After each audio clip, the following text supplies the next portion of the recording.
Bismillahirrahmanirrahim. Assalamualaikum warahmatullahi wabarakatuh. Alhamdulillah wassalatu wassalamu ala Rasulillah wa ala alihi wa sahbihi wa mawalah. Asyhadu an la ilaha illallah wahdahu la syarika lah wa asyhadu anna Muhammadan 'abduhu wa rasuluhu la nabiyya wa la rasula ba'dah. Subhanaka la ilma lana illa ma 'allamtana innaka antal alimul hakim. Allahumma 'allimna ma yanfa'una wanfa'na bima 'allamtana warzuqna 'ilman wa 'amala. ربنا زدنا علما نافعا ورزقا طيبا وعملا متقبلا ولسانا ذكرا وقلبا خاشعا اللهم إنا نعوذ بك من علم لا ينفع ومن قلب لا يخشع ومن نفس لا تشبع ومن دعوة لا يستجاب لها. Ikhwani fi din wa akhwati fillah rahimani wa rahimakumullah jami'an. Teman-teman sekalian yang semoga dirahmati oleh Allah Subhanahu wa taala.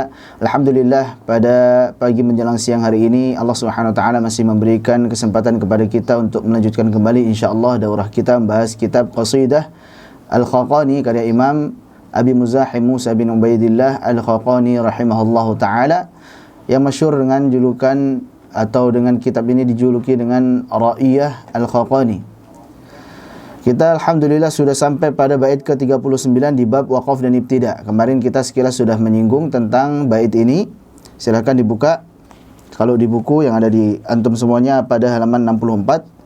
Kita insyaallah akan mempelajari bab al-waqf wal ibtida. Berkata An-Nazim rahimahullahu ta'ala, waqif 'inda ithmamil kalami muwafiqan li mushafina al-matluwi fil barri wal bahri. Waqif dan waqaflah, berhentilah, 'inda ithmamil kalami, saat suatu kalimat itu telah sempurna maknanya. Jadi kaidah di dalam kita waqaf yang benar adalah kita waqaf pada kalimat yang sudah sempurna maknanya. Taib, ini khususnya nanti pada waqaf ikhtiari kita akan pelajari bersama. Ada pembagian waqaf berdasarkan kondisi pembaca Al-Qur'annya. Ada 4 nantinya, yaitu waqaf ittirari, darurat, kemudian ikhtibari, yaitu saat ujian dites, kemudian ikhtiari yang merupakan pilihan dari pembaca Al-Qur'an tersebut, sengaja berhenti di situ, dan waqaf intidhari saat menjama' riwayat maupun qiraah. Muwafiqan li mushafina al-matluwi. Nah, kaidah berikutnya saat kita waqaf, cara membacanya adalah sebagaimana rasm mushaf, ya, bagaimana tulisan yang ada di mushaf tersebut, baik nanti dari segi maqtu' dan mausulnya maupun dari segi ta, apakah maftuhah ataupun marbutah, itu dibaca sebagaimana rasmnya, tulisannya. Misalkan kalau waqaf pada kata yang maqtu' yang tertulis dengan terpisah, maka boleh berhenti pada kata yang pertama maupun kata yang kedua. Contohnya an dan la, boleh berhenti pada kata an, boleh juga pada kata la, alla, demikian. Ini pada kasus waqaf ittirari, darurat, maupun waqaf ikhtibari saat dites oleh guru. Adapun pada kata yang mausul yang bersambung tulisannya, seperti tulisannya langsung alla begitu, atau innama, maka langsung berhenti pada kata yang kedua, yaitu alla langsung. Tidak bisa an, karena tidak ada nunnya di situ, secara rasm tidak ada nunnya di situ. Ataupun innama tanpa spasi, maka tidak bisa berhenti di in, tidak bisa, langsung innama, berhenti di huruf alif. Demikian. Jadi itu kaidah yang kedua, waqaf sesuai dengan rasm mushaf al-matluwi fil barri wal bahri, di mana Al-Qur'an tersebut selalu ada yang membaca, baik itu yang di laut maupun di daratan maupun di laut. Baik. Dan kita sudah menjelaskan beberapa istilah yang perlu kita ketahui terkait dengan masalah waqaf ini. Yang pertama adalah waqaf. Waqaf maknanya adalah berhenti sejenak untuk mengambil nafas kemudian melanjutkan lagi bacaan. Ini waqaf. Dan waqaf bisa terjadi pada akhir ayat ataupun akhir kata. Ini waqaf bisa jadi di akhir ayat maupun di tengah ayat maupun akhir surah. Adapun berikutnya qata'. Qata' itu artinya adalah berhenti untuk menuntaskan bacaan, tidak melanjutkan lagi bacaan, beralih kepada aktivitas yang lain. Ini namanya qata'. Kita memutus bacaan Al-Qur'an kita dan beralih kepada aktivitas yang lain. Adapun saat qata', maka hendaknya kita berhenti, bisa jadi di akhir surah atau pada waqaf yang tam, memang sempurna pembahasannya, tidak terkait dengan i'rab maupun maknanya, temanya. Ini waqaf, ini untuk yang qata'. Adapun untuk saktah, saktah adalah berhenti sejenak tanpa mengambil nafas kemudian melanjutkan lagi bacaan. Ini saktah. Berhenti sejenak tanpa mengambil nafas kemudian melanjutkan lagi bacaan. Dan saktah ini berlaku saat kita ingin wasal dan kemudian dilarang. Mau wasal nih, mau lanjut, tidak boleh. Antum mau ngegas terus nggak bisa. Antum rem dulu tanpa mematikan mesin, tanpa mengambil nafas, baru kemudian melanjutkan lagi bacaan. Demikian. Jadi saktah berlaku saat kita ingin wasal dan dilarang. Tidak boleh wasal, maka kemudian kita pakai saktah ini. Berhenti sejenak tanpa mengambil nafas dan kemudian melanjutkan lagi bacaan. Dan saktah pada riwayat Hafiz an Asim, ada saktah wajibah yang kemarin kita sebutkan. Ada 4 tempat. Yang pertama pada surah Al-Kahf ayat 1 ke 2, Ya, walam yaj'al lahu 'iwaja qayyima. Di sini bisa kita baca dengan saktah atau dengan waqaf. Kenapa bisa dengan waqaf? Karena di akhir ayat dan juga maknanya sudah sempurna. Jadi untuk kasus di surah Al-Kahf ayat 1 ke ayat 2, kita bisa membaca dengan dua cara, yaitu dengan saktah, kemudian bisa juga dengan waqaf karena di akhir ayat dan maknanya pun sudah sempurna. Adapun dengan wasal maka tidak bisa. Baik. Ini untuk riwayat Hafiz an Asim, khususnya pada jalur Syatibiyah. Yang kedua pada surah Yasin ayat 52, Allah berfirman, qalu ya wailana man ba'athana min marqadina. Hadza ma wa'ada ar-rahman wa sadaqal mursalun. Jadi fungsi dari sakta adalah supaya menjaga lafaz maupun makna. Ya, hurufnya supaya terjaga dan juga maknanya juga supaya tidak rancu. Nah, untuk yang ayat surah Yasin 52 ini Allah berfirman, qalu, mereka orang-orang kafir mengatakan, ya wailana, celakalah kami, man ba'athana min marqadina. Siapa yang membangkitkan kami dari tidur kami? Ini perkataan orang kafir sampai sini saja. Kenapa? Karena mereka menyesal saat di dunia tidak meyakini adanya hari pembalasan, hari kebangkitan. Ternyata hari kebangkitan itu ada. Kemudian mereka menyesal. Perkataan orang kafir sampai sini saja. Adapun hadza ma wa'ada ar-rahman wa sadaqal mursalun, ini perkataan orang-orang yang beriman. Sama-sama dibangkitkan, akan tetapi orang yang beriman mereka senang karena ternyata hari kebangkitan itu ada, hari pembalasan itu ada. Ya, benar kan? Ini ada hari pembalasan, maka benarlah janji Allah Subhanahu wa taala dan juga benarlah para rasul, para utusan. Demikian. Jadi kenapa kita saktah di situ? Maka alasannya karena untuk menjaga makna supaya tidak rancu. Dan cara baca yang kedua bisa dengan waqaf karena maknanya sudah sempurna. Demikian. Jadi untuk kasus surah Yasin ayat 52 bisa dengan saktah dan juga bisa dengan waqaf. Adapun dengan wasal, maka di riwayat Hafiz an Asim dari jalur Syatibiyah tidak diperkenankan. Makanya namanya saktah wajibah. Saktah wajibah kenapa wajib saktah? Karena tidak boleh wasal. Demikian. Adapun yang ketiga pada surah Al-Qiyamah ayat 27, Allah berfirman, waqila man raq. Jadi waqila dan dikatakan man, siapa, raqin, yang menyembuhkan, yang mengobati.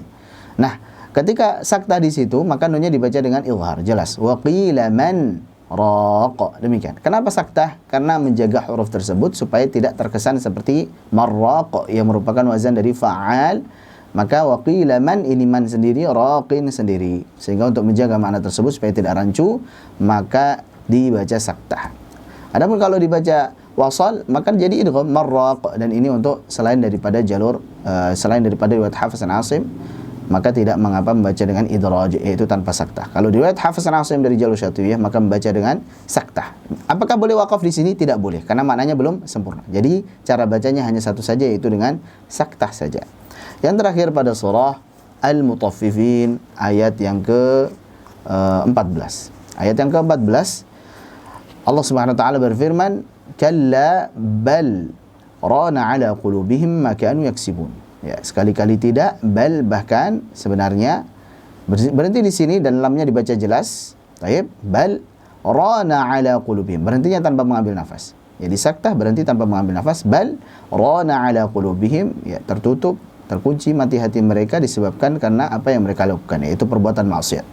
Jadi kenapa saktah di situ? Supaya menjaga huruf tersebut tidak terkesan barron yang merupakan tasniyah daripada bar. Jadi di situ dibaca dengan saktah untuk menjaga huruf. Bal sendiri, rana sendiri. Wallahu a'lam bishawab. Itu saktah wajibah. Adapun saktah yang jaizah, yang boleh, maksudnya saktah boleh, wasal boleh. Jadi kalau disebutkan saktah wajibah, saktah dibacanya wajib dengan saktah dan tidak boleh wasal. Begitu maksudnya. Tidak boleh wasal. Kenapa namanya saktah wajibah? Saktah yang wajib. Kenapa? Enggak boleh wasal. Dia wajib saktah. Kenapa namanya saktah jaizah? Saktah yang boleh. Kenapa? Karena boleh saktah dan boleh wasal. Yaitu di akhir surah Al-Anfal, lanjut ke surah At-Taubah, innallaha bikulli syai'in alim. Boleh di situ dengan saktah. Innallaha bikulli syai'in alim. Bara'atum minallahi wa rasulih. Demikian. Dengan saktah atau dengan wasal, innallaha bikulli syai'in alimun bara'atum minallahi wa rasulih. Atau dengan waqaf, innallaha bikulli syai'in alim. Tarik nafas, bara'atum minallahi wa rasulih, misalkan. Baik, ini jadi ada tiga cara, bisa dengan saktah, bisa dengan wasal maupun dengan waqaf. Sama juga di surah Al-Haqqah, ma aghna anni maliyah halaka anni sultaniyah, maka di situ ada tiga cara baca, yaitu dengan saktah. Contoh, ma aghna anni maliyah halaka anni sultaniyah. Berhenti tapi tanpa mengambil nafas. Bisa juga dengan wasal. Kalau wasal lebih kita alirkan ma aghna anni maliyah halaka anni sultaniyah. Baik. Adapun dengan waqaf, ini yang paling mudah, berhenti dengan mengambil nafas. Ma aghna anni maliyah. Berhenti, ambil nafas. Halaka anni sultaniyah. Demikian. Baik, sudah selesai untuk saktah. Berikutnya kita akan pelajari tentang pembagian waqaf.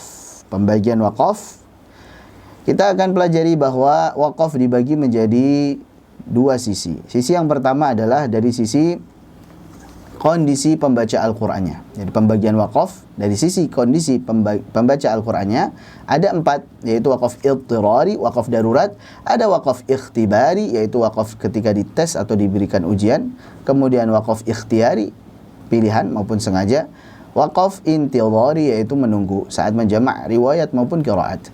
Jadi ada 4 ya. Ini berdasarkan kondisi pembaca Al-Qur'annya. Kenapa waqaf di sini? Karena kondisi pembaca Al-Qur'annya darurat. Ya, entah itu karena kehabisan napas, bersin, batuk ataupun kaget. Ya, kondisi pembaca Al-Qur'annya sedang darurat. Kenapa berhenti di sini? Karena kondisi pembaca Al-Qur'annya sedang dites oleh gurunya. Kenapa berhenti di sini? Karena pembaca Al-Qur'annya memang sengaja memilih berhenti di sini. Sengaja apa? Berhenti di sini. Kemudian berikutnya adalah waqaf intidhari. Kenapa berhenti di sini? Karena untuk menunggu sebentar ini lagi mau jamaah qiraat maupun riwayat. Maka meskipun maknanya nantinya belum selesai, belum sempurna, maka tidak mengapa berhenti sini. Baik. Kita akan jelaskan dulu. Apa itu waqaf intidhari? Yang pertama idtirari dulu. Apa itu waqaf idtirari? Darurat. Waqaf darurat adalah waqaf saat pembaca Al-Qur'an dalam kondisi darurat. Misal kehabisan nafas. Ya, mungkin ayatnya panjang, kemudian kehabisan nafas, maka hukumnya tidak mengapa berhenti di situ karena memang darurat kondisinya, tapi kemudian harus memilih ibtidak yang bagus, yang tepat.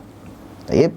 Jadi ketika ketemu dengan ayat yang panjang misalkan, maka kemudian berhenti dimanapun tidak mengapa, namanya juga darurat, dimaafkan. Tapi kemudian memulai kembalinya, ibtidaknya harus di tempat yang tepat. Demikian. Bisa juga karena batuk, bisa juga karena bersin, bisa juga karena kaget dan sebagainya. Maka hukum waqaf idtirari adalah boleh berhenti dimanapun, tapi ibtidaknya harus tepat. Jelas ya insyaAllah. Berikutnya waqaf ikhtibari. Saat seorang murid membaca Al-Quran, dites oleh gurunya, coba antum berhenti di sini. Cara bacanya gimana? Misalkan minal hadi, atau yang belum sempurna maknanya, atau karena masalah rosem misalkan, coba ini maqtu' atau mausul nih. Ini an, boleh berhenti di an atau harus alla. Kalau maqtu' berarti boleh berhenti di an, kalau mausul berarti harus alla. Coba ini jannat atau jannah. Nah, kemudian baca jannat. Oh ya, benar. Jadi kalau baca jannah, oh salah. Ini rosemnya apa? Tak maftuha. Harusnya bacanya tak maftuha dengan tak. Jannat. Demikian. Jadi ini saat dites. Maka berhenti dimanapun meskipun maknanya belum sempurna tidak mengapa. Karena dites. Kemudian ibtidaknya harus di tempat yang tepat. Jadi ini sama hukumnya dengan waqaf apa? Idtirari, waqaf darurat. Adapun waqaf ikhtiyari, saat seorang memang sengaja berhenti di situ, memang pilihannya untuk berhenti di situ, maka nanti hukumnya adalah ada yang boleh, ada yang tidak boleh. Yang boleh, yang jaiz, jaiz artinya boleh. Yang jaiz nanti ada 3 macam waqaf, yaitu waqaf tam, sempurna, ada waqaf kafi, cukup sempurna, ada waqaf hasan, yaitu waqaf yang bagus. Tapi 3 waqaf ini, baik itu yang namanya waqaf tam, waqaf kafi maupun waqaf hasan, ini semuanya tamma. Ini semuanya juga disebut sebagai waqaf tam, waqaf yang sempurna. Kenapa? Saat berhenti di situ sudah bisa difahami maknanya dengan baik. Baik, walaupun nanti masih ada terkaitan masalah i'rab maupun masalah makna, itu nanti kita akan jelaskan rinciannya insyaallah. Adapun waqaf ikhtiyari yang dia ghairu jaiz, yang tidak boleh adalah waqaf qabih, waqaf yang buruk. Saat berhenti di situ masih bersambung secara i'rab maupun makna, temanya masih nyambung, secara susunan bahasanya juga masih nyambung. Berikutnya menimbulkan makna yang rusak ataupun makna yang rancu, maka ini nantinya waqafnya waqaf qabih. Tidak boleh berhenti di situ dan langsung lanjut dari kata setelahnya. Tidak boleh. Jelas ya insyaallah. Jadi itu tadi waqaf ikhtiyari, ada yang boleh, ada yang tidak boleh. Yang boleh nanti ada 3, tam, kafi, hasan. Kemudian yang tidak boleh namanya adalah waqaf qabih. Demikian. Adapun yang terakhir waqaf intidhari, waqaf menunggu saat seseorang menjamak riwayat maupun qiraat atau membaca dengan beberapa wajah di dalam satu riwayat misalkan, maka tidak mengapa berhenti pada kata yang maknanya belum sempurna. Ya, untuk meringkas waktu. Ketika menjamak, salah satu fungsinya adalah untuk meringkas waktu. Tidak mengapa berhenti di tempat yang belum sempurna, asalkan tidak berbahaya, asalkan tidak sampai rusak maknanya. Taib. Asalkan tidak sampai rusak maknanya, maka waqaf intidhari ini tidak mengapa. Contoh misalkan, saat seseorang membaca riwayat Warsh atau baca qiraah Ashar, kemudian sampai pada riwayat Warsh misalkan, وَالَّذِينَ يُؤْمِنُونَ بِمَا أُنْزِلَ إِلَيْكَ وَمَا أُنْزِلَ مِنْ قَبْلِكَ وَبِالْآخِرَةِ. Nah, ini kan 2 harakat dulu. Untuk yang mad badalnya bisa 4 harakat. وَبِالْآخِرَةِ. Ini kan belum sempurna namanya. وَبِالْآخِرَةِ. Dan dengan akhirat. Belum sempurna maknanya. Tidak mengapa berhenti situ karena intidhari. Bentar dulu, ini meringkas waktu. Untuk وَبِالْآخِرَةِ هُمْ يُوقِنُونَ. Yukinunnya tidak dibaca dulu di awalnya karena meringkas waktu. Wa bil akhirah 2 harakat, wa bil akhirah 4 harakat, wa bil akhirati hum yuqinun. Demikian. Maka ini waqaf intidhari meskipun maknanya belum sempurna, tidak mengapa berhenti di situ. Taib, karena sedang menjamak riwayat maupun qiraat. Tapi harus diperhatikan jangan sampai ketika berhenti ini maknanya bahaya gitu. Contoh ada yang pernah ditulis oleh guru kami ya, Syekh Abdul Karim, ada orang baca ketika menjamak membacanya misalkan begini, tabbat yada abi. ini bahaya, maksudnya kan Abi Lahab ya, tabbat celaka ya, celakalah apa, yada kedua tangan, Abi Lahab, harusnya nama orang ini Abi Lahab gitu kan. Tapi kemudian ketika berhenti di tabbat yada abi, yada 2 harakat kemudian abi, celakalah kedua tangan bapakku. Nah, ini maknanya jadi lain gitu. Harusnya satu paket, yada abi lahab misalkan. Ya, tabbat yada abi misalkan. Nah, ini suatu yang akan merusak makna. Wallahu a'lam bishawab. Baik. Itu tadi pembagian wakaf berdasarkan kondisi pembaca Al-Qur'annya. Jadi dari sisi yang pertama. Dari sisi yang kedua, pembagian wakaf dari sisi yang dibaca, lafaz yang dibaca, ya, ayat-ayat Al-Qur'annya. Jadi kalau tadi fa'ilnya, sekarang maf'ulnya. Kalau tadi subjeknya, sekarang objeknya. Ini berdasarkan objeknya, maka ada wakaf yang jaiz, yang boleh, ada wakaf ghairu jaiz, yang tidak boleh. Yang jaiz itu nanti ada 3, yaitu tam, kafi, dan hasan. Tapi semuanya ini, baik itu tam, kafi maupun hasan, ini boleh berhenti padanya. Boleh berhenti padanya. Kenapa? Karena tamma, wahya lima tamma. Karena maknanya sempurna. Taib, ketika berhenti di situ sudah bisa difahami dengan baik. Walaupun nantinya masih ada keterkaitan dari segi i'rab maupun makna, tapi kita akan jelaskan insyaallah nanti. Adapun berikutnya yang tidak boleh adalah waqaf qabih. Berarti ada totalnya apa? 4, yaitu tam, kafi, hasan, dan qabih. Taib. Langsung saja untuk waqaf tam, waqaf yang sempurna, silakan dilihat situ. Waqaf tam adalah berhenti, perhatikan ya. Ini agak serius sedikit karena perbedaannya sedikit tipis ya. Maka harus difahami dengan baik terkait dengan wakaf dan ibtida ini. Jadi wakaf tam adalah wakaf yang sempurna. Maksudnya bagaimana? Wakaf pada kata yang tidak memiliki kaitan dengan kata setelahnya, baik dari segi i'rab maupun makna. Taib, sebelum kita lanjutkan ini supaya paham dulu, ada 2 istilah yang harus kita pahami dengan baik, yaitu i'rab, ini susunan bahasa lafadznya. Taib. Apakah masih marfu atau majrur atau mansub atau majzum misalkan. Baik, jadi segi susunan bahasanya, i'rab ataupun lafaz. Kemudian makna ini temanya, pembahasannya lagi bahas apa ini. Mafhum ya insyaallah. Jadi tidak ada kaitan dengan kata setelahnya, baik dari segi i'rab, susunan bahasanya sudah sempurna ini, udah kelar nih, bagus ini. Kalau bahasa Indonesia SPO sudah dapat gitu. Atau tambahin lagi SPOK. Wah, ini pas lagi, sempurna lagi. Mafhum ya? Kemudian dari segi makna pembahasan globalnya tentang temanya sudah selesai. Misalkan tema tentang kisah ini, Nabi ini udah selesai. Nanti lanjut kisah Nabi lain. Atau tentang perintah dan larangan ini dan konsekuensinya sudah selesai, lanjut kepada pembicaraan yang lain. Atau di akhir surat ini udah selesai, lanjut surat lain. Taib. Jadi inilah waqaf tam. Mafhum ya? Apa tadi waqaf tam? Yaitu berhenti pada suatu kata di dalam Al-Qur'an yang tidak ada kaitan dengan kata setelahnya, baik dari segi i'rab atau lafaz, susunan bahasa, maupun makna, yaitu tema. Tidak ada kaitan dengan kata setelahnya dari segi pembahasannya. Mafhum? Contoh misalkan. Contohnya adalah setiap akhir surat itu waqaf tam. Jadi minimal dalam Al-Qur'an ada 114 waqaf tam. Akhir surah. Misalkan akhir surah Al-Fatihah, ghairil maghdubi alaihim waladdallin. Waqaf tam. Sudah selesai pembahasannya.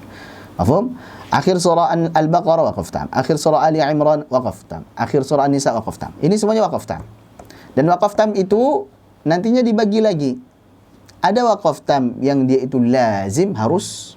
Jadi secara makna sudah sempurna, secara tema sudah sempurna, dan secara i'rab sudah sempurna, dan dia harus berhenti di situ. Ini waqaf tam yang lazim.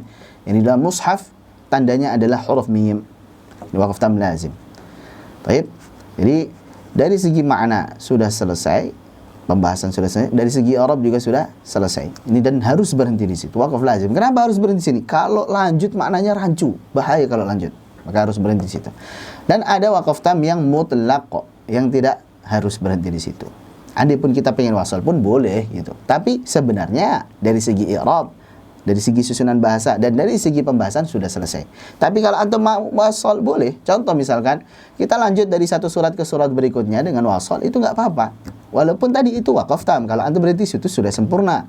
Tapi kalau pengen wasal nggak apa-apa. Contoh misalkan lam yalid wa lam yulad wa lam yakun lahu kufuwan ahadun bismillahirrahmanirrahim qul a'udzu birabbil falaq misalkan wa lam yakun lahu kufuwan ahadun bismillahirrahmanirrahim. Mafhum ya insyaallah?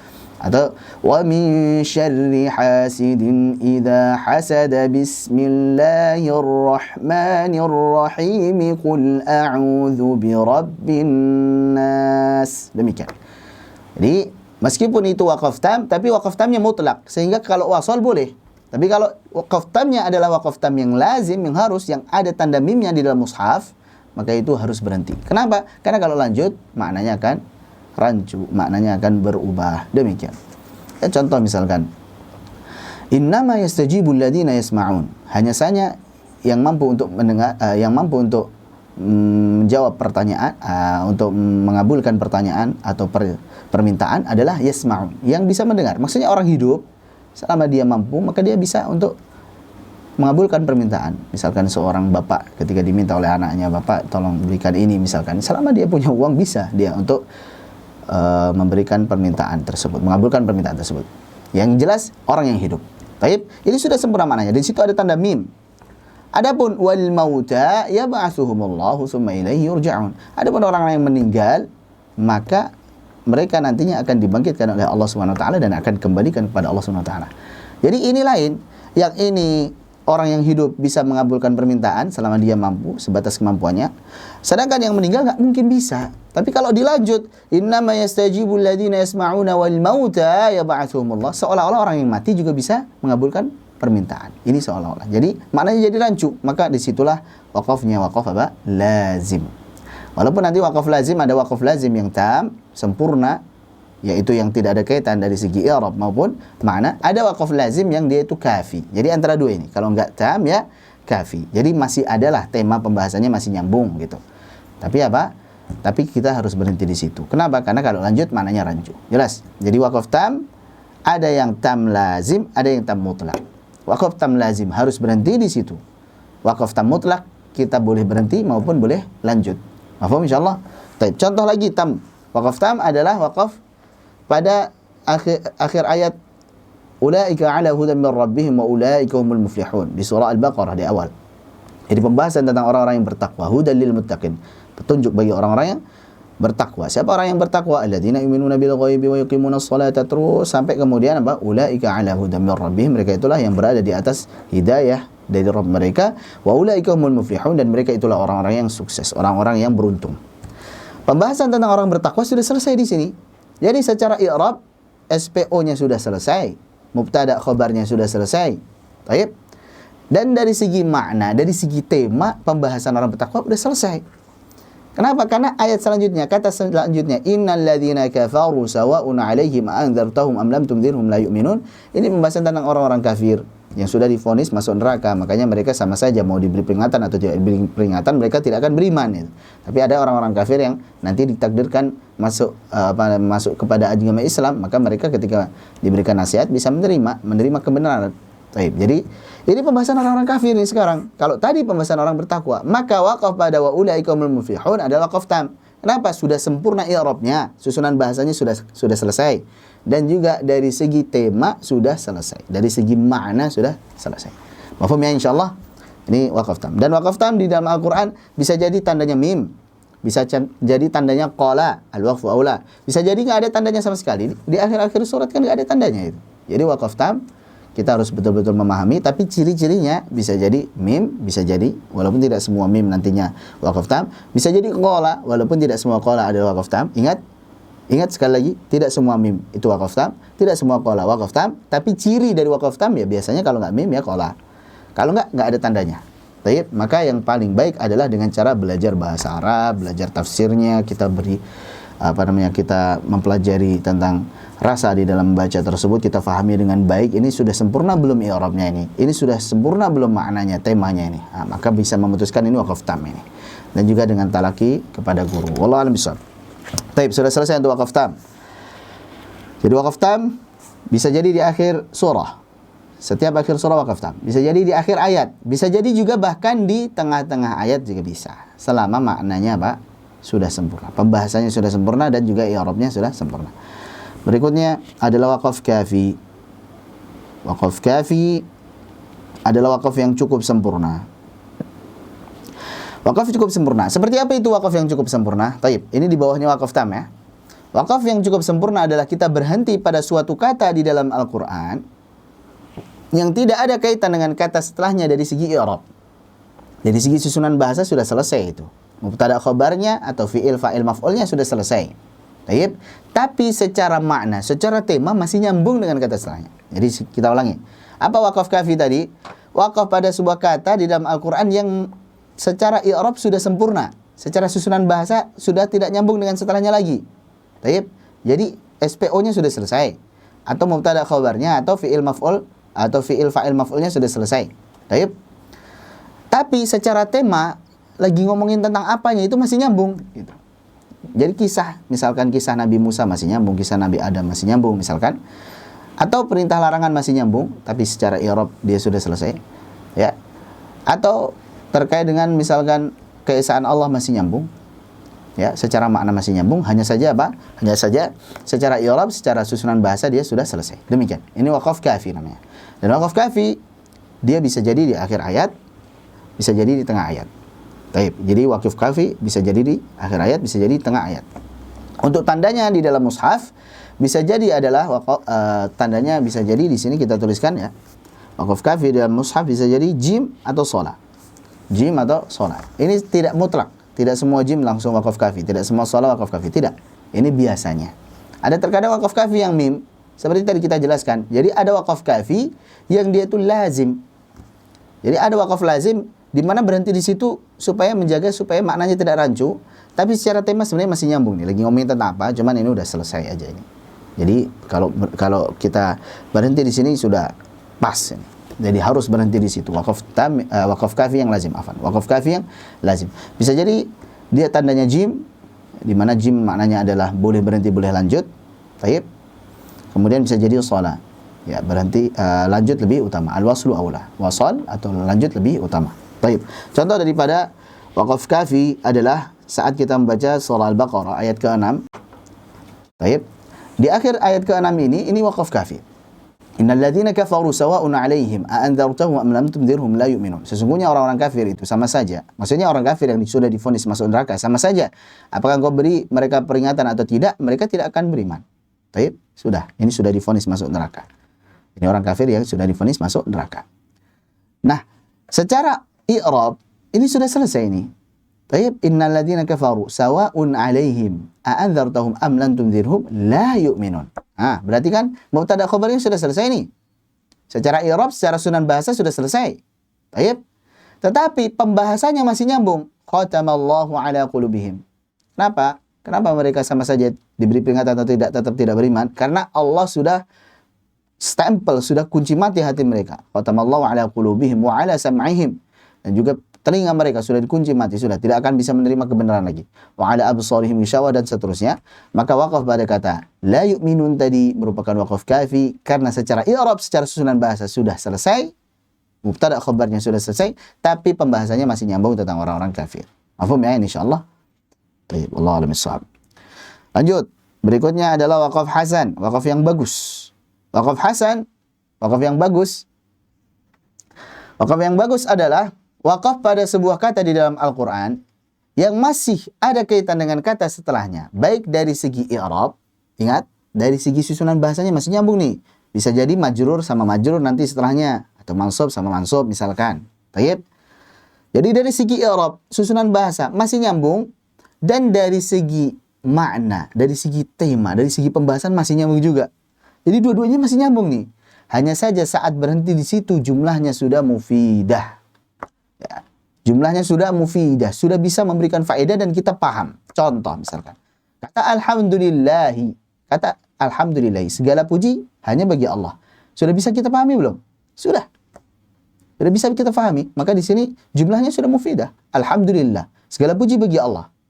Bisa difahami? Bisa. Tetapi dari segi i'rab, dari segi susunan bahasa, sebenarnya masih nyambung dengan kata setelahnya, yaitu ya Rabbi. Rabbi sama-sama majrur. Ini lillahi majrur, Rabbi majrur. Berarti dari segi i'rab masih nyambung. Dari segi tema apalagi? Karena tema lebih besar daripada i'rab, daripada susunan bahasa. Jadi dari segi pembahasan masih nyambung tentang Allah Subhanahu wa taala. Segala puji hanya bagi Allah Subhanahu wa taala, Rabb semesta alam. Di mana Rabb, ya, ini masih nyambung dengan lillahi, badal. Jadi hanya bagi Allah. Allah siapa itu? Rabb semesta alam. Mafhum? Jadi segi i'rab dan dari segi makna masih nyambung. Dari segi susunan bahasa masih nyambung, sama-sama majrur. Dari segi tema ngomongin tentang Allah masih nyambung. Tapi saat berhenti di situ sudah bisa difahami dengan baik. Ini namanya wakaf hasan. Mafhum ya? Nah, afwan, tadi terlewat. Untuk wakaf tam dan wakaf kafi, hukumnya adalah kita boleh berhenti di situ dan boleh langsung lanjut dari kata setelahnya. Ini wakaf tam dan wakaf kafi. Contoh seperti tadi, wa ulaika humul muflihun. Berhenti kan? Langsung innal ladzina kafaru. Boleh langsung lanjut pada kata setelahnya. Atau sawa'un 'alaihim a'anzartahum am lam tunzirhum la yu'minun. La yu'minun. Berhenti di situ, kemudian langsung lanjut. Khatamallahu 'ala qulubihim. Maka tidak mengapa. Mafhum ya? Itu untuk wakaf tam, dan wakaf kafi hukumnya boleh berhenti pada kata tersebut dan langsung lanjut dari kata setelahnya. Adapun untuk wakaf hasan, maka dirinci hukumnya. Perhatikan, untuk wakaf hasan dirinci hukumnya. Kalau di tengah ayat, ingat ya, kondisi pertama wakaf hasan di tengah ayat. Contoh, alhamdulillah, segala puji bagi Allah. Boleh berhenti di situ, tetapi harus ngulang dari sebelumnya. Tidak boleh langsung lanjut dari kata setelahnya. Contoh, alhamdulillah rabbil alamin. Nggak boleh. Jadi harus diulangi lagi. Alhamdulillah, alhamdulillahi rabbil alamin. Contoh. Atau misalkan di surah Al-Asr, innal ladzina amanu wa 'amilus solihati wa tawasaw bil haqq. Kalau berhenti di situ, wa tawasaw bil haqq, karena nggak kuat nafsunya misalkan, atau emang mampunya di situ atau pengen berhenti di situ, wa tawasaw bil haqq. Ini termasuk wakaf hasan.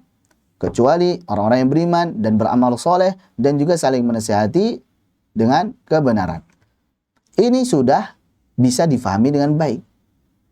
Jadi kita sudah bisa memahami. Jumlahnya mufidah. Hanya saja masih nyambung. Wa tawasaw bis sabr. Dan masih ada waw atofnya ini. Masih nyambung nih. Jadi i'rabnya masih nyambung. Dan saling menasihati di dalam kesabaran. Maka tidak boleh langsung wa tawasaw bil haqq wa tawasaw bis sabr. Enggak boleh. Jadi ulang dulu. Karena tadi berhenti wa tawasaw bil haqq, ulang yang dari wa tawasaw bil haqq. Jadi kunci salah satunya saat kita memulai kembali, maka di antara memulai kembali kaidahnya adalah pada huruf waw, pada huruf fa, pada huruf thumma, kata-kata sambung seperti itu. Atau misalkan illa, atau misalkan nantinya ada qala atau qalu dan sebagainya. Ini hanya sampel saja, tidak mutlak seperti itu, tapi biasanya kuncinya adalah kalau ada huruf waw, waw ataf khususnya, atau huruf fa atau thumma, maka kita memulai kembalinya dari situ. Memulai kembalinya, ingat ya, memulai kembali. Jadi mulailah dari wa tawasaw bil haqqi wa tawasaw bis sabr. Demikian. Paham ini insyaallah? Ini wakaf hasan di tengah ayat. Apa hukumnya? Boleh berhenti di situ tapi ulangin dari sebelumnya. Paham ya insyaallah? Adapun kalau wakaf hasan di akhir ayat,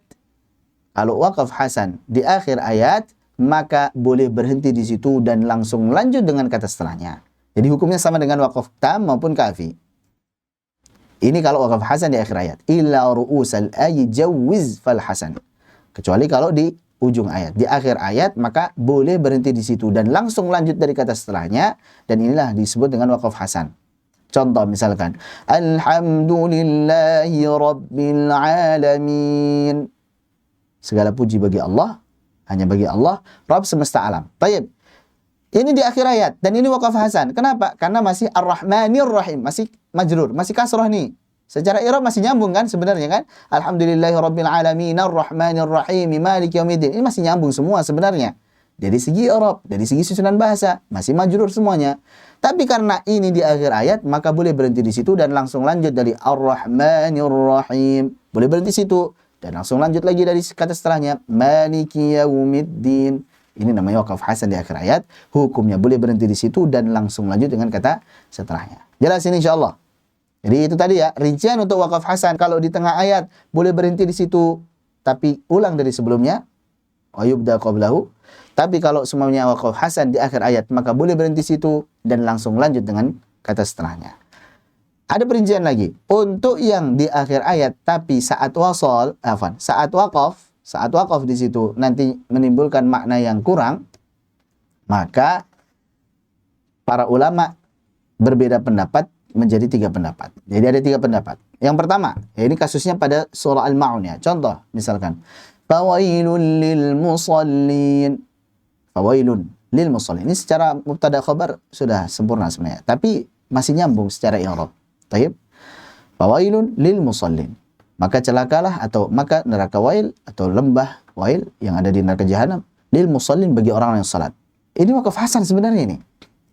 Kita bisa memahami dengan baik, hanya saja kalau berhenti di sini akan menimbulkan kesalahpahaman. Jadi salah paham orang, nanti dikiranya orang yang sholat itu celaka ya. Ya udah kalau gitu nggak usah sholat saya. Bukan begitu maksudnya. Ini maksudnya adalah orang yang ketika dia sholat, alladzina hum an sholatihim sahun. Dia lalai dari waktu sholatnya. Jadi suka keluar waktunya, suka terlambat dan sebagainya. Itulah orang-orang yang sholat tapi celaka. Yaitu orang yang mengakhirkan waktunya atau keluar dari waktunya, maka itulah orang-orang yang celaka. Bukan kalau gitu saya nggak sholat karena orang yang sholat celaka. Bukan. Yang sholat saja bisa celaka karena mengakhirkan waktu, apalagi yang nggak sholat lebih celaka lagi. Demikian. Nah, karena kalau berhenti di situ nantinya khawatirnya menimbulkan kesalahpahaman, maka para ulama berbeda dari 3 pendapat tadi. Yang pertama adalah boleh berhenti situ tapi diulang dari sebelumnya. Seperti kondisi wakaf hasan di tengah ayat ya. Fawailul lil musallin, boleh berhenti situ tapi ulangin lagi. Fawailul lil musallin alladzina hum an salatihim sahun. Ini yang pertama. Jadi kondisinya seperti wakaf hasan di tengah ayat. Boleh berhenti situ tapi ulangin dari sebelumnya. Jelas ya? Yang kedua, boleh berhenti di situ dan langsung lanjut dari kata setelahnya. Seperti wakaf hasan di akhir ayat. Fawailul lil musallin. Boleh berhenti. Kenapa? Karena akhir ayat. Akhir ayat wakafnya sunnah. Begitu ya. Alladzina hum an salatihim sahun. Maka pendapat yang kedua ini mengatakan bahwasanya berhenti di situ dan langsung lanjut dari kata setelahnya. Sebagaimana hukum wakaf hasan di akhir ayat secara umum. Baik. Kenapa boleh? Karena ini akhir ayat. Wakaf di akhir ayat itu sunnah. Bagaimana hadis yang masyhur dari Ummu Salamah bahwa bacaannya Nabi sallallahu alaihi wasallam itu murattalan, ayatan-ayatan, baca dengan tartil dan berhenti setiap akhir-akhir ayat. Jadi dijadikan akhir-akhir ayat ini supaya untuk berhenti, demikian. Taib. Hanya saja yang perlu digarisbawahi, yang boleh itu adalah wakaf. Kalau wakaf ya masih boleh menurut pendapat kedua ini. Tapi kalau qata nggak boleh. Misalkan orang fawailul lil musallin, udah setelah itu qata. Dia selesai baca Al-Qur'annya, langsung lanjut aktivitas yang lain. Ya nggak boleh. Ini qata ini. Yang masih boleh adalah wakaf. Atau seorang baca fawailul lil musallin di rakaat kedua, habis itu nanti rakaat ketiga nggak ada lagi baca kan untuk surat pendeknya, maka ini juga nggak boleh. Maka yang tidak boleh adalah qata. Tapi kalau wakaf menurut pendapat kedua boleh. Pendapat yang ketiga adalah tidak boleh berhenti sama sekali dan harus wasal supaya maknanya sempurna, supaya tidak salah paham orang. Baik. Jadi bacanya wasal. Fawailul lil musallin alladzina hum an salatihim sahun. Demikian. Jadi ada 3 cara baca tadi. Wallahu a'lam bishawab. Setelahnya yang terakhir adalah waqaf qabih. Apa itu waqaf qabih? Yaitu waqaf yang buruk, waqaf yang jelek. Waqaf yang jelek adalah, perhatikan nih, waqaf yang jelek, waqaf yang buruk. Ini tidak boleh waqaf padanya. Tidak boleh waqaf padanya. Waqaf yang buruk, waqaf yang jelek adalah waqaf pada suatu kata di dalam Al-Quran yang masih ada kaitan dengan kata setelahnya. Baik dari segi i'rab, susunan bahasanya masih nyambung, maupun dari segi makna, dari segi tema pembahasannya masih nyambung, dan saat berhenti di situ akan mengurangi atau merusak makna. Jadi nuqsan, jadi berkurang, ada pengurangan di situ, jadi tidak sempurna. Apa ini maksudnya? Gitu ya. Nuqsan, ada naqs, ada kekurangan, jadi nggak bisa dipahami dengan baik gitu. Contoh misalkan berarti alhamd, segala puji. Maksudnya apa? Atau bism, dengan menyebut nama. Maksudnya apa? Ini nuqsan ini. Ya, mengurangi. Jadi kurang, orang nggak paham apa maksudnya gitu. Maka ini waqaf qabih ini. Jadi waqaf qabih itu bisa jadi mengurangi, ya, bisa jadi merusak betul-betul. Maksudnya nggak gitu. Berhenti di situ, antum jadi rusak maknanya. Contoh, ya ayyuhalladzina amanu la taqrabus shalah. Wahai orang-orang yang beriman, jangan kalian dekati salat. Wah, kalau gitu nggak usah salat. Ini belum selesai maknanya. La taqrabus shalah wa antum sukara. Jangan dekati salat sedangkan kalian dalam kondisi mabuk. Nggak boleh salat dalam kondisi mabuk. Paham ya? Insyaallah ini waqaf qabih. La taqrabus shalah maknanya rusak. Ya, atau yudkhilu man yasha'u fi rahmatihi wadh-dhalimin. Allah memasukkan siapa saja yang Allah kehendaki ke rahmatnya, kepada kasih sayangnya, itu surga, dan orang-orang yang zalim juga dimasukkan ke surga. Kan jadi rusak mananya. Ini wakaf yang apa? Wakaf yang qabih, yang buruk. Atau misalkan qalu ya abana inna dhahabna nastabiqu wa tarakna Yusuf 'inda mata'ina fa'akalah misalkan. Ya, wahai bapak kami, sesungguhnya kami pergi bermain-main dengan Yusuf, ya, bersenda-gurau, bermain-main, kejar-kejaran dengan Yusuf, dan kemudian kami pergi bersama Yusuf, kemudian kami bermain dan Yusuf kami tinggalkan di samping barang kami. Fa'akalah, kemudian dia memakannya. Ini jadi rusak maknanya. Fa'akalah. Ini siapa fa'ilnya, siapa maf'ulnya, siapa subjeknya, siapa apa objeknya. Kemudian dia memakannya. Apakah Yusuf memakan barang atau barang memakan Yusuf gitu kan? Padahal fa'ilnya harusnya adz-dzi'bu, serigala. Serigala memakan Yusuf harusnya. Maka maknanya jadi rusak. Berhenti bukan pada tempatnya, yang merusak makna. Ini waqaf qabih. Jelas? Ada waqaf yang akbah lagi, waqaf yang lebih buruk lagi sebenarnya. Itu waqaf yang berkaitan dengan Allah Subhanahu wa taala. Contoh misalkan, harusnya la ilaha illa ant. Misalkan, tidak ada ilah, sesembahan yang berhak untuk disembah kecuali Engkau ya Allah. Misalkan. Kemudian dia waqaf pada la ilah, tidak ada Tuhan. Wah, tidak ada Tuhan, ateis ini. Ya kan? Maka ini wakaf yang akbah, yang lebih buruk gitu. Apalagi kalau disengaja, maka bisa jadi kafir. Ya, kalau dia melakukan sengaja haram, hukumnya bisa jadi kafir. Baik. Contoh lagi misalkan, inni kafart. Sesungguhnya saya telah kufur. Waliyadzubillah. Maka ini juga wakaf akbah. Ya, ini sangat buruk. Dan ini kalau sengaja haram, bahkan bisa kufur beneran. Waliyadzubillah. Ini contoh daripada wakaf apa? Wakaf qabih. Demikian. Masih panjang sebenarnya pembahasan tentang wakaf ini, karena memang wakaf ibtida ini terkait dengan tadabbur. Dia adalah setengah daripada tartil. Nanti ada kaidah-kaidahnya kapan tidak boleh berhenti ya pada suatu kata dan langsung lanjut dengan setelahnya. Contohnya jangan sampai berhenti pada fa'il tanpa maf'ulnya dan sebagainya. Jangan sampai berhenti pada mubtada tanpa khobarnya. Contoh orang baca innalladzina amanu wa 'amilus shalihat falahum ajrun ghairu mamnun, atau innalladzina kafaru bi ayatillah. Contoh misalkan innalladzina kafaru bi ayatillah, innalladzina kafaru bi ayatillah lahum adzabun syadid. Misalkan ini wakaf yang qabih, yang buruk. Dan juga kenapa buruk? Karena belum sempurna maknanya. Nah, ini nggak boleh langsung lanjut dari kata setelahnya karena maknanya belum sempurna. Wallahu a'lam bishawab. Jadi mubtada khabarnya belum selesai, atau fa'il maf'ulnya belum selesai, dan sebagainya. Adat ma'dud dan sebagainya. Ada kaidah-kaidahnya sendiri itu, tapi bukan pembahasan rinci kita untuk di sini. Itu pembahasan di wakaf ibtida. Lanjut pada bait ke-40. Kalau di buku Setrendi ada di halaman ke-68. Silakan dibuka. Ini pembahasan tentang hukum mim sukun. Ini terkait dengan idgham, masih nyambung tentang idgham sebenarnya, tapi ini kita akan bahas hukum mim sukun. Berkata An-Nazim rahimahullah taala, "Wa la tudghimanna al-mima in ji'ta ba'daha biharfin siwaha wa qabali al-'ilma bisyukri."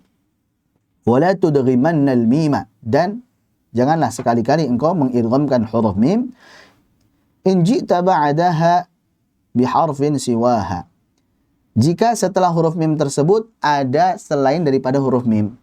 Maksudnya, kalau ada mim ketemu dengan selain mim, jangan engkau baca dengan idgham. Berarti mafhum mukhalafahnya, kalau ada mim sukun setelahnya mim, maka itu dibaca idgham. Begitu. Jadi simpelnya, huruf mim sukun dibaca idgham itu saat ketemu dengan huruf mim. Namanya idgham mithlain shaghir. Atau kalau di Indonesia sering masyhurnya dengan idgham mimi. Nggak apa-apa, itu istilah untuk memudahkan saja. Walaupun kita belum menemukan idgham mimi di kitab yang muktabar para ulama yang berbahasa Arab, nggak ada. Kayaknya di Indonesia saja itu baru masyhurnya. Idgham mimi untuk memudahkan, mim ketemu mim.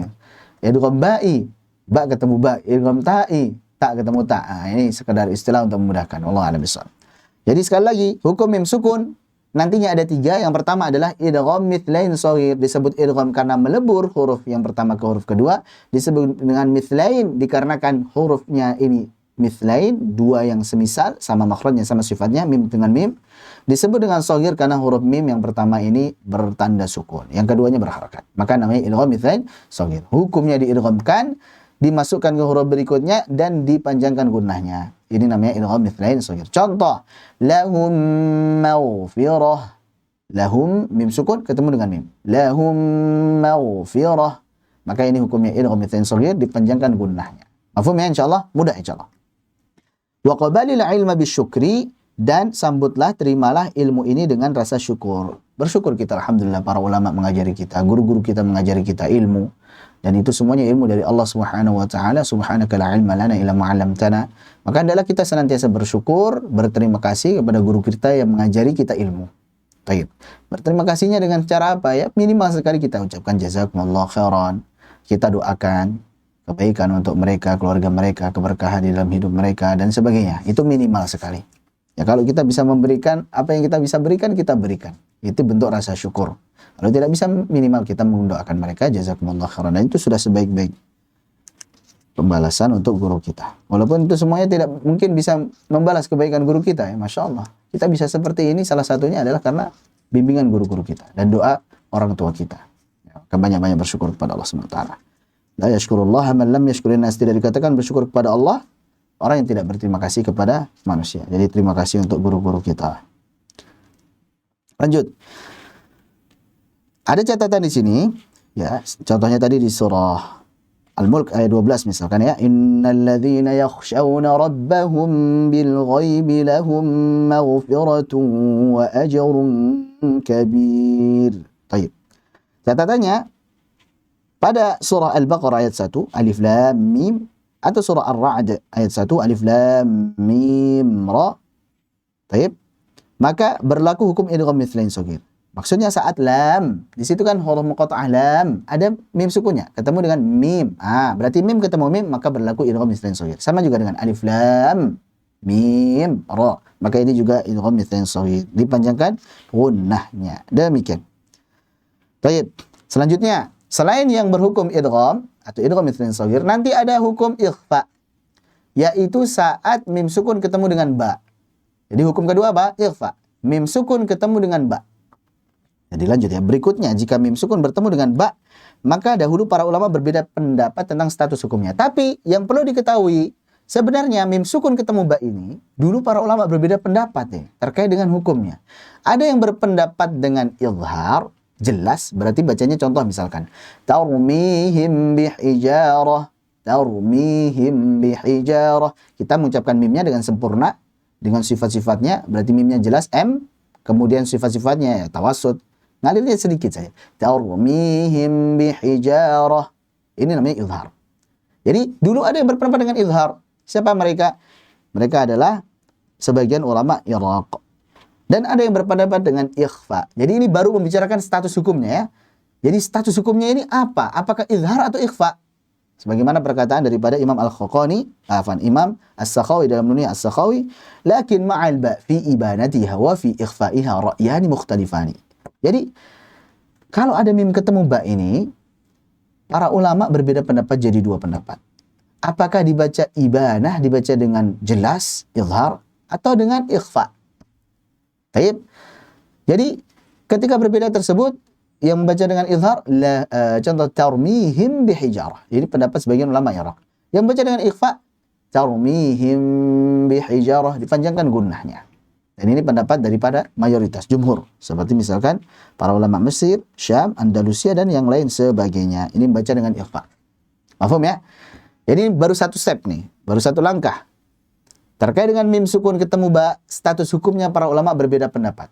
Ada yang menganggap hukumnya izhar, ada yang menganggap hukumnya ikhfa. Dan ini dua-duanya mutawatir, dua-duanya diamalkan dahulu. Boleh diamalkan dua-duanya, ini dahulu.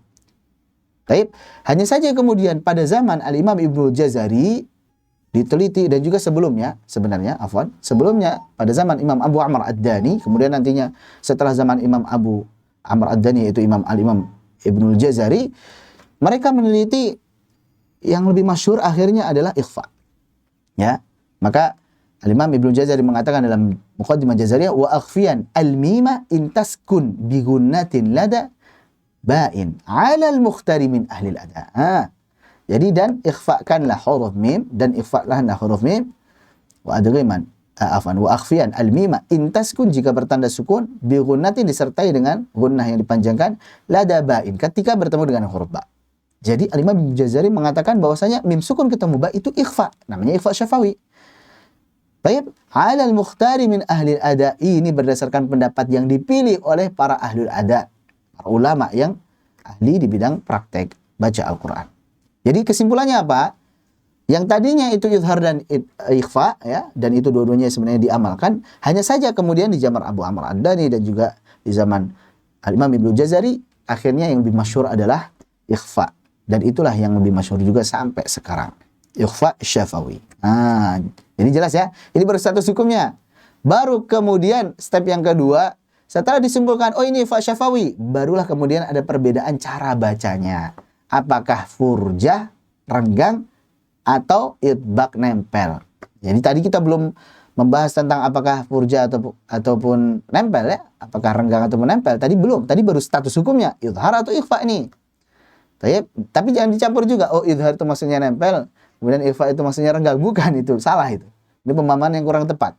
Maksudnya ini tadi adalah status hukumnya. Apakah mimnya jelas tanpa gunnah yang dipanjangkan, tarmihim bihijarah. Apakah ikhfa dipanjangkan gunnahnya, tarmihim bihijarah. Itu status yang pertama terkait dengan status hukumnya. Yang kedua, cara bacanya. Ketika sudah disimpulkan ini akhirnya ikhfa syafawi, ada perbedaan lagi. Apakah dia itu rapat atau renggang? Demikian. Kalau yang baca dengan renggang, maka renggangnya sedikit saja. Hampir-hampir nempel sebenarnya. Tarmihim bihijarah wa ma hum bikharijina minan nar. Contoh. Kalau yang rapat, maka rapatnya jangan terlalu ditekan. Bidunil kaz. Dia agak lembut sedikit. Rapat tapi lembut dia. Hanya nyentuh saja seperti ini. Contoh, tarmihim bihijarah, jangan tarmihim bihijarah, jangan. Wa ma hum bikharijina minan nar, jangan. Wa ma hum jangan ditekan seperti itu. Paham insyaallah terkait dengan ikhfa syafawi, mim sukun ketemu ba, terkait dengan status hukumnya, ada yang izhar, ada yang ikhfa syafawi. Kemudian terkait dengan cara bacanya, ada yang furjah maupun idbaq. Wallahu a'lam bishawab. Ya, kalau kita memilih yang idbaq, nempel. Sama dengan nantinya hukum iqlab insyaallah. Selanjutnya, selain daripada mim sukun ketemu ba maupun mim, nanti ada hukum izhar syafawi. Jadi hukum izhar jelas, mimnya dibaca jelas dengan sempurna, sifatnya bainiyah saja, jangan dipanjangkan gunnahnya saat ketemu dengan huruf selain daripada mim maupun ba. Selain daripada mim maupun ba. Contoh, pada surah Al-Baqarah tadi, innal ladzina kafaru sawa'un 'alaihim a anzartahum am lam tunzirhum la yu'minun. Ada beberapa tadi bacaan izhar syafawi, maka jangan sampai dipanjangkan. Jangan sawa'un 'alaihim a anzartahum am lam tunzirhum la yu'minun. Jangan dipanjangkan ulahnya. Jangan pula diputus aliran suara mimnya sehingga seperti apa? Saktah. Sawa'un 'alaihim a anzartahum am lam tunzirhum la yu'minun. Seperti saktah. Jangan diputus aliran suaranya. Jadi alirkan sedikit karena punya sifat apa mim itu? Punya sifat tawassut. Bainiyah. Ngalir suaranya sedikit. Jelas ya? Jadi ini terkait dengan izhar syafawi dibaca dengan jelas mimnya. Ada peringatan yang disampaikan oleh Syekh Sulaiman Al-Jamzuri, bahkan sebelumnya juga disampaikan pula oleh Syekh Ibnul Jazari, Imam Ibnul Jazari, tapi kemudian dirincikan lagi oleh Syekh Sulaiman Al-Jamzuri dalam Tuhfatul Atfal, wahdhar lada wawin wa fa an takhtafi. Hati-hati kalau mim sukun ketemu dengan huruf waw ataupun huruf fa. Ya, lada wawin wa fa an takhtafi. Jangan dibaca ikhfa. Mim sukun ketemu waw, mim sukun ketemu fa, jangan dibaca ikhfa. Ini hukumnya izhar. Contoh Pak. Misalkan Allahu yastahzi'u bihim wa yamudduhum fi tughyanihim ya'mahun. Ini salah. Harusnya izhar. Allahu yastahzi'u bihim wa yamudduhum fi tughyanihim ya'mahun. Itu contoh. Kenapa? Ini rawan jadi ikhfa. Liqurbiha, dikarenakan berdekatan makhraj antara mim dengan fa. Nah, kalau di syafatain itu kan ada makhrajnya fa dia sendiri, yaitu di bibir bawah bagian dalam bertemu dengan ujung gigi seri atas. Ada makhrajnya waw, ba, mim, satu tempat yaitu dua bibir. Baik. Jadi kalau antara mim dengan fa ini liqurbiha, berdekatan makhrajnya. Karena berdekatan ini rawan jadi ikhfa ini. Hati-hati. Demikian ya. Baik. Kemudian walittihadi, dan karena samanya makhraj antara mim dengan waw. Mim sama waw makhrajnya sama ini. Fa'rifi, maka ketahuilah.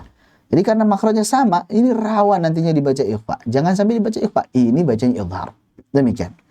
Jelas ya insyaallah. Jadi kesimpulannya, untuk kesimpulan antum bisa lihat di situ bagiannya nantinya paling bawah. Kalau di PDF di halaman 85 ada bagian di situ. Di halaman 85 untuk di PDF-nya, hukum mim sukun, ikhfa syafawi bertemu dengan ba, idgham mithlain shaghir, tambahin shaghir ketika bertemu dengan mim, dan izhar syafawi ketemu dengan selain mim maupun ba. Contohnya wa kuntum amwata. Contoh. Apa ya ini insyaallah? Baik. Jadi sudah selesai untuk pembahasan mim sukun. Ada pertanyaan sedikit ini. Terkait dengan hukum mim sukun. Jadi perhatikan ya, perhatikan. Terkait dengan mim sukun. Kita masih ingat tadi. Kan di asyafatain itu ada dua makhraj. Ada makhrajnya fa, ada makhrajnya mim waw ba. Waw ba mim. Baik. Kalau mim sukun ketemu dengan mim, itu kan mithlain shaghir, sama makhrajnya sama sifatnya. Sudah, berarti mimnya coret. Seret. Berarti sisa ba, waw, sisa ba, sisa fa. Mim sukun ketemu ba, jadi ikhfa syafawi. Seret. Jadi di mim sukun ketemu ba, ba-nya sudah selesai ikhfa syafawi. Taib. Ya, biasanya memang kalau sama makhrajnya atau berdekatan itu biasanya idgham atau minimalnya ikhfa. Taib, sudah selesai.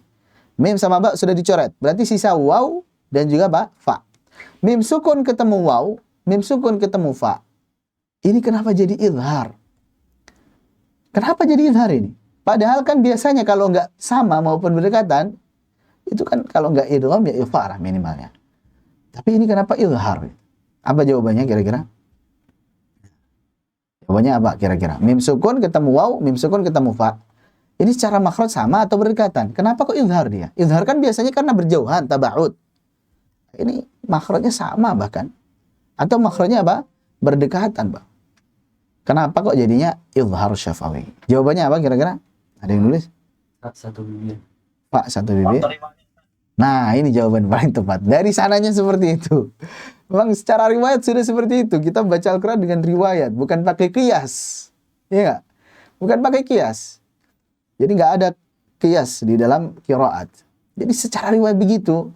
Membaca Al-Quran dengan riwayat. Nggak ngada-ngada gitu. Dari guru kita begitu, sampai kepada guru-gurunya terus, sampai kepada para sahabat, sampai kepada Nabi SAW. Sudah begitu cara bacanya. Dibaca izhar ya sudah, ikutin saja dengan izhar. Itulah baca Al-Quran. Makanya nggak bisa dimodifikasi sudah. Dari situnya sudah seperti itu. Kita tinggal kopas saja. Ya kan, makanya alasan yang paling simpel adalah karena faktor riwayah. Sudah. Nggak perlu kita cari-cari secara teori begini begitu ya. Walaupun itu ada secara teorinya. Tapi paling simpel sudah. Secara riwayah seperti itu. Nggak ada kias. Nah kalau ada kias kan nantinya jadinya begini. Misalkan. Ba ketemu mim. Ba sama mim sama makhrajnya. Ba ketemu mim dibaca idgham tuh. Ya bunayya rkab ma'ana. Walaupun nanti sebagian jalur membaca dengan idhar. Ya bunayya rkab ma'ana. Tapi ada yang baca dengan idgham gitu loh. Ya bunayya rkab ma'ana. Ba ketemu mim idgham nih. Idgham apa? Idgham mutajanisain. Sama makhrajnya beda sebagian sifatnya. Tapi dibalik mim ketemu ba. Iya Pak. Kok bukan idgham juga gitu. Kenapa ini? Alasannya kenapa? Karena riwayah. Jadi bukan karena kias. Demikian Allah besar. Lanjut. Sudah selesai mim sukun. Kita lanjut pada bait berikutnya. Bait ke-41. Peringatan tentang isba'. Bait ke-41. Di buku Ustaz Rendi halaman 69. Berkata An-Nadhim rahimahullah ta'ala wa dhammuka qabla al-wawi kun mushbi'an lahu kama ashba'u iyyaka na'budu fil marri wa dhammuka, dan jika engkau membaca huruf yang berharakat dhammah, jika kita mendhammahkan qabla al-wawi sebelum huruf waw yang berharakat fathah nantinya. Jadi kalau ada huruf berharakat dhammah yang terletak sebelum huruf waw yang berharakat fathah nanti khususnya, kun mushbi'an lahu, maka bacalah harakat dhammah tadi dengan isba', dengan sempurna. Jadi isba' di sini langsung kita artikan sempurna begitu ya. Jadi bacalah dhammahnya dengan sempurna. Kama asba'u, sebagaimana mereka yaitu para ulama mengisba'kan, membaca dengan sempurna iyyaka na'budu, huruf dalnya nanti insyaallah fil marri, dalam kondisi mar lewat, maksudnya adalah wasal. Jadi lewat maksudnya wasal. Saat kita mewasalkan iyyaka na'budu wa iyyaka nasta'in, maksudnya wasal antara na'budu wa iyyaka nasta'in. Demikian. Jadi ini peringatan tentang isba' ya. Isba' yang dimaksud di sini nanti maksudnya adalah sempurna, membaca harakat dhammah dengan sempurna jika ada setelahnya huruf waw yang berharakat fathah. Khususnya pada iyyaka na'budu wa iyyaka. Nanti contoh lain banyak. Ini contohnya di iyyaka na'budu wa iyyaka nasta'in. Taib. Jadi kata isba', asba'a yushbi'u isba'an, itu maknanya adalah menjadikan penuh atau gemuk atau kenyang. Kalau di dalam ilmu tajwid maka maknanya bisa jadi yang pertama membaca huruf maupun harakat dengan penuh, dengan sempurna. Jadi dengan penuh maksudnya dengan sempurna. Sempurna, penuh. Taib. Yang kedua, ya maksudnya penuh ini maksudnya tanpa mengurangi kadar yang seharusnya. Jadi secara sempurna, secara penuh, jangan sampai dikurangi ini. Contohnya, iyyaka na'budu wa iyya. Jangan sampai iyyaka na'budu wa iyya, budu wa iyya. Jadi terlalu cepat dan mengurangi kadar daripada dhammah tersebut. Harusnya na'budu wa iyya, na'budu wa iyya. Baik. Yang kedua, maksud dari isba' adalah membaca mat dengan kadar 6 harakat. Jadi kita sudah masyhur ya. Kalau mat lazim misalkan, itu dibaca isba'. Maksudnya isba' sini adalah 6 harakat. Jadi ketika disebutkan isba' dalam istilah mat, maksudnya 6 harakat. Berikutnya lagi, isba' juga merupakan kesalahan di dalam membaca huruf maupun harakat yang sempurna. Jadi kalau dikatakan isba' maksudnya melebihi dari kadar yang seharusnya. Ya ini kok dibaca isba' sehingga melahirkan huruf mat nantinya gitu ya. Contoh misalkan iyyaka na'budu wa iyya, budu wa iyya, atau innal ladzina kuntum amwatan misalkan. Contoh lagi, anta maulana, harusnya langsung masuk anta maulana kuntum khayra ummah innal ladzina. Ini namanya isba' atau tamthid. Hingga tawallud, melahirkan huruf mat. Nah, yang dimaksud pada bait ini dari 3 istilah tadi, yaitu yang istilah pertama, makna yang pertama. Apa itu? Yaitu membaca harakat maupun huruf dengan penuh, dengan sempurna, tanpa mengurangi dari kadar yang seharusnya. Jadi kita baca sempurna. Iyyaka na'budu wa iyyaka nasta'in. Demikian. Jadi intinya jangan sampai kita membaca dalnya yang berharakat dhammah tadi dengan mengurangi kadar yang seharusnya. Mengurangi kadar yang seharusnya itu namanya adalah naqsul harakah, nuqsanul harakah. Bisa jadi nantinya ikhtilas maupun raum. Kalau ikhtilas biasanya berlaku saat wasal. Raum berlaku saat waqaf. Ikhtilas berlaku pada semua harokat, fathah kasrah dhammah, mengurangi kadar fathah kasrah dhammah. Raum berlaku pada apa? Kasrah maupun dhammah saja. Ikhtilas dia yang tersisa lebih banyak, 2/3 yang tersisa, yang hilang 1/3. Adapun raum yang tersisa lebih sedikit, 1/3 saja, yang hilang lebih banyak. Demikian. Mafhum ya, itu perbedaan ikhtilas dan raum, tapi dua-duanya sama apa? Sama-sama nuqsanul harakah, mengurangi kadar harakat yang semestinya. Maka saat membaca na'budu wa iya, jangan sampai na'budu wa iya, na'budu wa iya. Jadi mengurangi kadar yang seharusnya. Na'budu wa iya, sempurnakan. Itmam al-harakat. Demikian. Kesalahan berikutnya berarti tadi selain ikhtilas juga tawallud ya. Jangan sampai ngurangin kadar yang semestinya, jangan sampai pula menambah kadar yang semestinya sehingga melahirkan huruf mad. Sudah selesai. Untuk bait berikutnya, bait 42 dan 43 membicarakan tentang mad lazim. Tentang mad lazim. Masih ada waktu?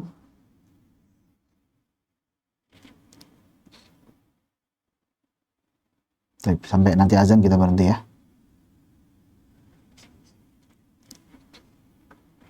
Bait 42 dan 43, mad lazim. Wa in harfu linin kana min qabli mudghamin ka akhiri ma fil hamdi famdudhu wastajri. Madatta li anna sakinaini talaqaya fasara ka tahrikin kadza qala dzul khubri. Wa in harfu linin, dan jika ada huruf lin, maksudnya daripada huruf lin sini adalah huruf mad ya. Karena huruf mad dan huruf lin itu sama, harfu maddin wa linin. Ingat, bukan bacaan sifat linnya yang kita bahas, bukan panjang matnya yang kita bahas, tapi huruf mat dan huruf lin itu sama. Ada 3, yaitu apa? Alif, waw sukun, ya sukun. Itu namanya harfu maddin walinin. Kita sudah bahas. Jadi harfu maddin walinin. Disebutkan huruf lin, yaitu huruf mad. Tapi kalau sifat lin, maka itu ya sukun sebelumnya fathah, waw sukun sebelumnya fathah. Ini belum membicarakan yang sebelumnya fathah, yang sebelumnya kasrah, yang sebelumnya dhammah, belum membicarakan itu. Hurufnya baru huruf alif, ya sukun maupun waw sukun. Jadi kalau disebutkan di sini wa in harfu linin, dan jika ada huruf lin maksudnya huruf mad. Baik. Kana min qabli mudghamin. Jadi huruf mad tersebut ada sebelum huruf yang diidghamkan. Huruf yang bertasydid. Jadi ada huruf mad ketemu dengan huruf yang diidghamkan, huruf yang bertasydid. Jadi sukunnya sukun tasydid. Ka akhiri ma fil hamdi, sebagaimana yang ada di akhir surah Al-Hamdu, yaitu surah Al-Fatihah. Lafadznya adalah waladdallin. Antum lihat situ, dha itu ada mat kan? Dha, mat tabi'i. Ketemu lin, ketemu dengan lam tasydid. Ketemu dengan huruf yang diidghamkan. Lam sukunnya diidghamkan ke lam berharakat kasrah. Jelas ya? Maka ketika ada ammat ketemu dengan huruf yang diidghamkan, yaitu lam sukun yang diidghamkan kepada lam kasrah tadi, famdudhu, maka bacalah dia dengan panjang. Ya, istilah mad itu lebih dari 2 harakat, khususnya lagi nanti 6 harakat di sini. Namanya mad lazim, panjangnya 6 harakat. Wastajri, dan patuhlah, dan patuhilah, taatlah. Jadi ikuti saja udah, baca panjang 6 harakat. Baik. Madatta li anna sakinaini talaqaya. Jadi engkau memanjangkan bacaan tadi, dibaca dengan 6 harakat, namanya mad lazim nanti. Li anna sakinaini talaqaya. Karena ada 2 sukun yang saling bertemu. Ya, sukun yang pertama adalah sukun mad, sukun yang kedua adalah sukun pada huruf yang diidghamkan. Kan huruf tasydid itu kan ada 2. Yang pertama sukun, yang kedua berharakat. Maksudnya saat ketemu antara sukun pada mad, yaitu alif misalkan, ketemu dengan huruf yang sukun diidghamkan, maksudnya huruf yang pertama, huruf yang bertasydid, begitu misalkan. Fasara ka tahrikin, maka kemudian yang diidghamkan tadi, sukun yang diidghamkan tadi, taib, menjadi satu dengan huruf yang berharakat, jadi bertasydid. Kan ada huruf yang diidghamkan nih, sukun nih. Taib, setelahnya berharakat nih, ada lam sukun, lam kasrah misalkan. Maka ini jadi satu huruf yang bertasydid. Gampang ya memahami ya, fasara ka tahrikin. Jadi huruf sukun yang diidghamkan tadi ketemu dengan huruf yang berharakat sehingga menjadi satu huruf yang bertasydid. Kadza qala dzul khubri, demikianlah sebagaimana yang dikatakan, disampaikan, dikemukakan oleh orang yang memiliki pengalaman, maksudnya para ulama. Jadi nantinya membahas tentang mad lazim saat ada mad tabi'i ketemu dengan huruf yang ketemu dengan sukun asli. Baik itu nanti sukun aslinya adalah sukun biasa maupun sukun tasydid. Nah, kalau yang disebutkan di sini yang tasydid. Sebutkan di sini tasydid. Ini berarti nanti hukumnya mad lazim hilmi musaqqal. Bisa juga mad lazim harfi musaqqal. Jadi yang sebutkan di sini apa? Yang musaqqal, yang ketemu dengan huruf yang diidghamkan. Nah, antum bisa lihat di situ bagannya. Mad lazim itu ada 4. Yaitu mad lazim harfi musaqqal, mad lazim harfi mukhaffaf, mad lazim kilmi musaqqal, mad lazim kilmi mukhaffaf. Gampangnya kalau harfi bentuknya huruf yang ada pada huruf muqatta'ah silhu suhairan man qata'aka diambil 8 huruf, yaitu apa? Naqasa asalukum atau sanaqussu lakum. Baik. Jadi 8 huruf saja yang diambil nantinya menjadi mad lazim harfi. Mad lazim harfi. Naqasa asalukum, kam asal naqas, sanaqussu lakum, sama saja. Intinya 8 huruf itu. Ada yang musaqqal. Musaqqal itu yang ketemu dengan huruf yang bertasydid. Ketemu dengan huruf yang bertasydid. Jadi setelahnya tasydid. Berarti dia diidghamkan. Diidghamkan. Mukhaffaf ringan, musaqqal berat. Jadi maksud daripada berat adalah ketemu huruf yang bertasydid. Ketemu dengan huruf yang bertasydid, diidghamkan. Adapun mukhaffaf ketemu dengan sukun biasa. Tidak diidghamkan. Entah itu nanti izhar maupun ikhfa. Izhar maupun ikhfa. Yang penting sukun biasa. Tidak diidghamkan. Ini namanya mukhaffaf.